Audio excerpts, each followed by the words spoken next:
Hi, guys. Welcome back to Marant's Rants. Plenty of good information, a little bit of motivation, a whole lot of truth, no financial advice. I'm going to go over some clips. I'm going to give you all the information you need, and then I'll let you read some SEC filings to kind of like tear down this rumor that's out there. But before we even do that, I just want to thank everyone for always coming back to the show and like and subscribe. Do your thing. You guys know how this works. One edit, one take. That's what we do here. And this is a one-take session. Okay, AMC, let's talk. I know Tara Bull's holding a Spaces call right now, giving you the hopium that you need. I know Al from Boston lied on his last video, giving you the hopium that you need as well. It's okay. Hey, Al, I'm not against you. Tara, I'm not against you. I just want to give you the guys the right info, the correct info, and then everyone can make a choice decision. But I'm not just here to puff you up. I'm not here to say there's gold in them, there hills, there's lithium out there, these movies are making money. None of that. I give you straight facts, and you guys can read them, and then you guys can decide what you want to do. So let's go ahead and listen to the tape. Let's listen first to Al from Boston. Now, this is going to be an Al from Boston clip from his video from yesterday. Al said there's a video coming, or there's a merger coming. It's going to happen. This is almost over. Okay. He's absolutely correct. It is almost over. Those Q3 numbers are going to be that bad, and I hope people realize it. So here we go. Well, I'll let the video speak for itself. Business transactions to really go through, there has to be a buyout of debt. Right. If you want a value proposition, you say to a company like AMC, we'll buy out $6 billion worth of debt, $10 million worth of debt. All right. Now, automatically, as soon as that is done, there is a conversion between preferred shares, because there's going to be a dilution of some kind, back to AMC rather. Right. And APE and AMC will be one. And more importantly, it would be a profitable company. He would have, Adam Aaron, would have a green day. Everything would be green, because that money that we've made the last 2-3 quarters would be profit. It'd be complete profit. So we're up, a couple $1 billion on the sale of the Ape. The fact that that's gone through Pixar, or Disney, or some other company, and all of a sudden we post earnings of $3 billion, positive cash flow, and free cash flow that is befitting a company of this size. And ladies and gentlemen, that means the short thesis has been destroyed. It's over. And we will start the proverbial squeeze, right? When the conversion actually happens, there is no way, because of the fact that the amount of 43 million FTDs and everything else. I mean, you're talking about adding on to an already hemorrhaging position, and there's no way for any hedge fund, any market maker to stay in that position. No infinite liquidity, none of that stuff. You're just fucked, flat out. Forgive my language, but that is what it is. I'll forgive your language, Al, but it's a lie, and that's what it is. So here comes the truth, and everyone can pay attention, or they can turn it off.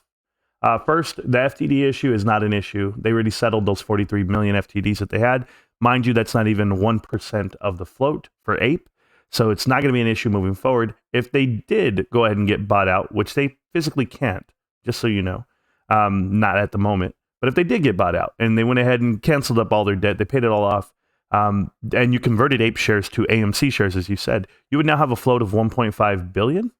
And I caution you for that float and thinking that you can squeeze that. It's going to be even harder than it is right now. The stock is worth $6. 6 weeks ago, it was 27. You clearly missed this one. But we'll get into the specifics of why it doesn't look good for AMC. The first thing I want to tell you guys is this. The narrative is that they will become profitable, right? If they paid off their debt, it would be all green. It would be a profitable company. At the end of second quarter, guys, with Top Gun out for a whole month and a half, you had Minions, Jurassic Park, Doctor Strange. You had every movie you can think of come out, and you were profitable for the quarter, but you weren't. You actually, total revenues, for them were $1.16 billion. Total expenses, 1.182. You see, I actually had the privilege of listening to Al from Boston's live stream yesterday or today. I don't know which one it was. It was playing. And he said, well, we make money. And this is why. Because we have a partnership with Paramount. We have a partnership. We can get a partnership with Disney. We have a partnership with this. And I'm just going to tell you right now, movie studios, they don't pay AMC to put the movies on. AMC buys the rights. There's a big difference here. I don't know if you know how that works, but There's a cost here. It's called film exhibition cost. That is to operate. The operating cost, the reason why operating costs are so expensive and why this business model doesn't work, what you don't understand is it costs the same amount of money to show a movie in an empty movie theater as it does in a packed one. If you look at my Twitter post, I post 4 different times tonight at the most populated AMC movie theater in Santa Monica Boulevard, right there in the heart of LA, millions of people. They had 40 empty seats in the busiest one. They had an additional 140 seats empty in other showings. 4 different times I picked. I didn't just pick them. I even showed the one that was semi-full. But understand, it has no staying power because you're spending money on empty movie theaters as you would on a full one. It's the cost is the same. But why does that matter here? I'll explain to you guys. Even if you got rid of the debt, we're talking apples to apples, it still cost, you still made 1.9 billion and it still cost you 2.1. So you're still losing $183 million in the first half year of this year. The cash burn alone, though, because you do carry over debt, you're talking about a net of $511 million, $500 million. We know that it's going to be $800 million for the year. I don't care if Avatar comes out and Wakanda Forever come out. Those movies cannot carry this. The reason why I can't carry this and why no one's telling you the truth is because of deals that they've done over time. I'm going to show you this really quick. This is a very important line that you're going to read on page 49 of the annual shareholders meeting and or of the quarterlies, right? The 10Qs. Go ahead and read this line and you're going to read something very terrible for any business. Okay? We generally lease our theaters pursuant to long-term, non-cancelable operating leases. Guys, the leases are for 10 to 25 years apiece.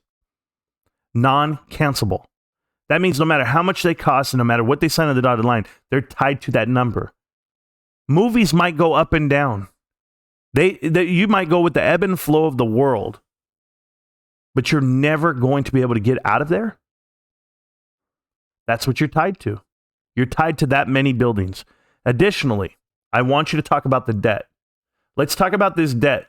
$950 million they just pushed back all the way to 2029. Right? They just did that February 14th. It was a sad but bittersweet day for me. And I'm going to tell you something about this day. Right here, if you read it, it tells you that the company may redeem some or all of the notes at any time on or after February 15th, 2025. But they're going to have to pay an additional amount on the loan itself. They can redeem up to 35% before the date, or they can redeem the whole note. Pay off the whole thing. We're talking about all of your senior notes you can pay off. You don't have to wait. But do you know why you wait? Because if you pay them off early, right here, applicable mark whole premium. Make whole premium. I'm so sorry. Applicable mark whole premium. That means that whenever you pay off these senior notes in full early, they hit you with the premium. So now do you know why no one's paying off these loans and why they're letting them ride out? Because they can't even afford to pay them off in full, let alone pay an additional premium on top. This is all in the SEC filings, guys. I really hope you guys read this stuff. You need to. The other parts that you guys need to read is this. Operating lease and rights, $4 billion. $4 billion is what AMC pays to run its business.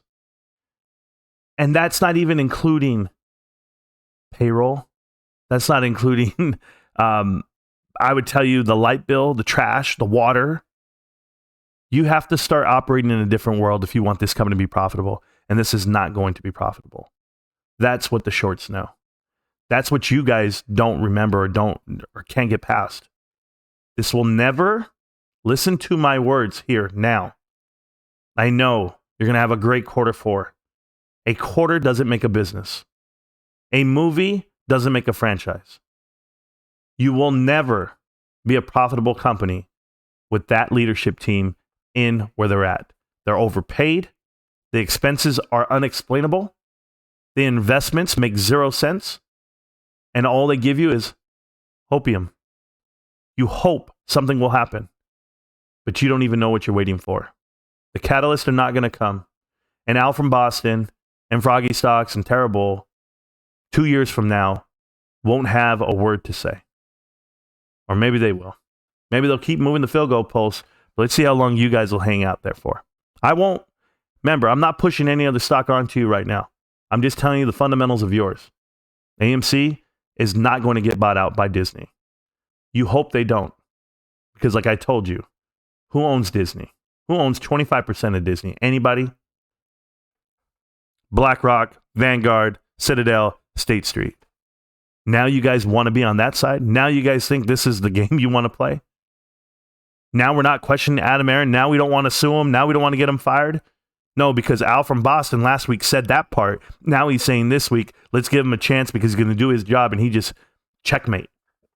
Did an amazing move here. He just happened to visit the same city at the same time that they tweeted. Guys, reading the tweets and running your business through Twitter, I already told you, is not going to help it survive. Wish you the best of luck, as always, but pay attention to the fundamentals, please. This company is not profitable. Nobody wants to touch it. I just don't understand why you guys want it. Good luck. You're going to need it. See you around, broke people.